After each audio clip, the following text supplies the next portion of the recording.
Hey everybody, Tim here with today's review of Doctor Who story number 138, Attack of the Cybermen. So, this is the first story for season 22, 1985. I can't even believe it. Like, we're so close to being done. It's insane. And as of for this season, Doctor Who actually goes to 45-minute increments instead of the usual, 24 minutes. So it's kind of interesting. They kind of played around with it, Resurrection of the Daleks, I believe, was broadcast in 2, and then for reruns it was broken up into 4. But for this whole season, it's actually just little two-parters, which, I don't know, I think it works. For me, it's a little bit easier, and even just for the storytelling, it's more interesting to me, because for one, you get more episodes, but when I look at Doctor Who today, where they're all just these little 45-minute episodes, and we only get 12 of them per season, and then I look back at even this, I mean, there's not a ton in this season. And then you go back to William Hartnell, who was doing 40, 50 episodes. Granted, they were 25 minutes, but still 40 episodes. So, I don't know. It all depends on what type of storytelling that you prefer.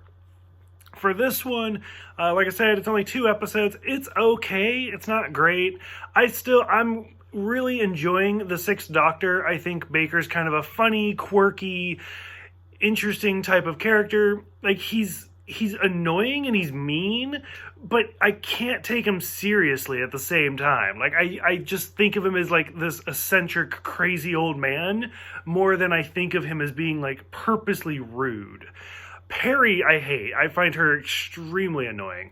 And again, I can't even tell that she's supposed to be an American. As an American watching this, anytime they reference America, I'm like, oh, that's right. She's supposed to be from here. Okay, I got it. I'm with you. So, I don't know. I just find her super annoying. I'm not a big Cyberman fan. I was more actually in the original, from the 10th planet and stuff like that. And then now, they're nothing but sass. They're almost oh God, General Grievous or something.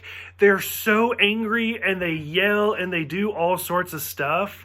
But it's not so much of the robot that we think of them more of today. My cats are killing each other.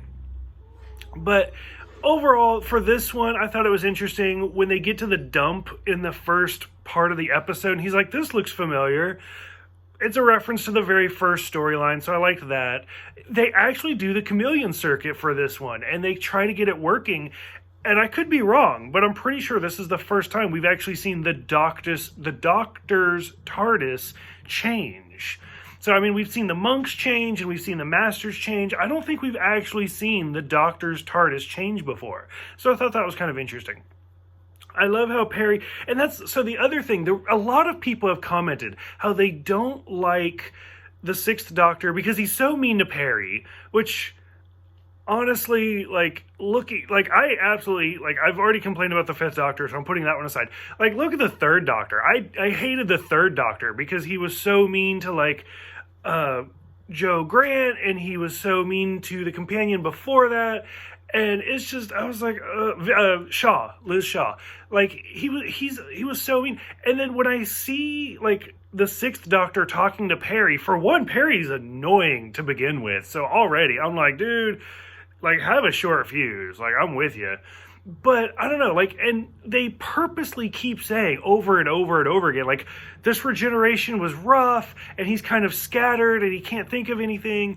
And, Perry even says, you've called me Tegan. You've called me Zoe. You've called me Susan.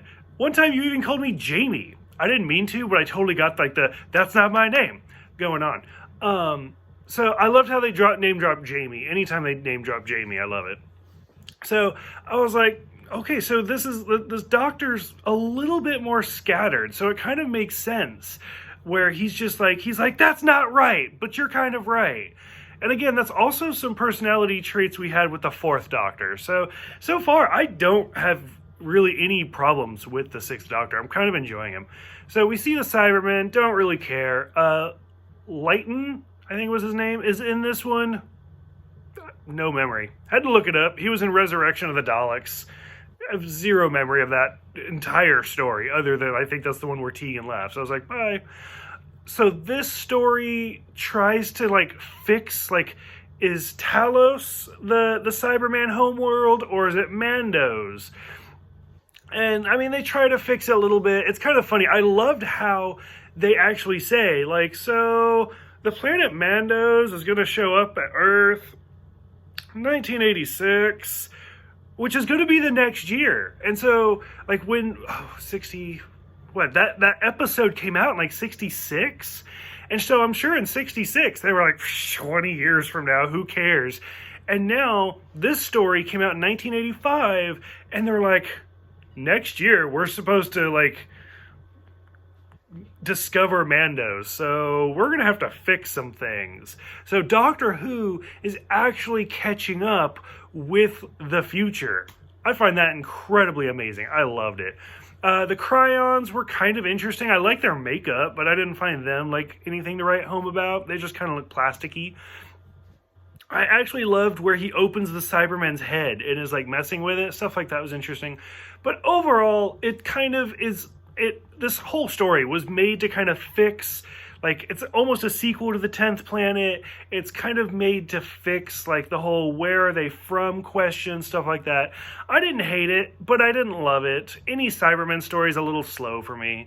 So, I don't know. A lot to talk about for this one. I'm actually kind of surprised, because, like, I was so against the Fifth Doctor. Like, every story, I'm just like, I don't know. I don't care. But this one, I have a lot. I feel engaged again. So that makes me super excited to watch the Sixth Doctor. So curious what you guys think. Let me know, and I'll see you guys next time for Vengeance on Varos.